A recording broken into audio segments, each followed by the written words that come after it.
The committee meets today to receive testimony on the posture of the U.S. Air Force in its fiscal year 2019 budget request.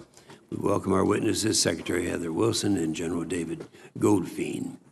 Fein is fine. See, we remember that. The Air Force is at a critical moment in its history. It faces a dual task of digging out of a readiness crisis while at the same time managing a broad modernization effort. You do not have the luxury of choosing one or the other. You got to do both.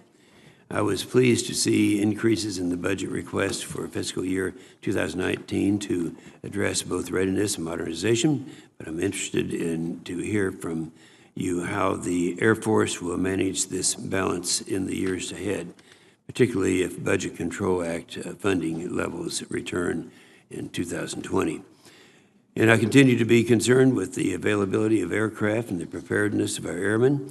The trends in pilot retention remain troubling with the current shortage of some 2,000 pilots. You know, it wasn't long ago we were using the figure 1,500. So it's not getting any, it doesn't seem to be getting any better. We need to address that. The NDS makes clear that space is and will continue to be contested environment. Both Russia and China continue their robust efforts to extend warfighting into the outer space, and we can no longer take our space-enabled capabilities for granted. All of this makes our dismal space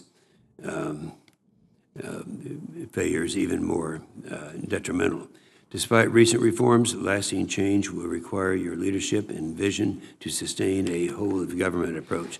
Finally, I look forward to hearing about the progress of the Air Force nuclear modernization efforts. As we heard in the Nuclear Posture Review earlier this year, we can't afford to stand still in this area when our adversaries have been investing in their nuclear forces for the last 2 decades.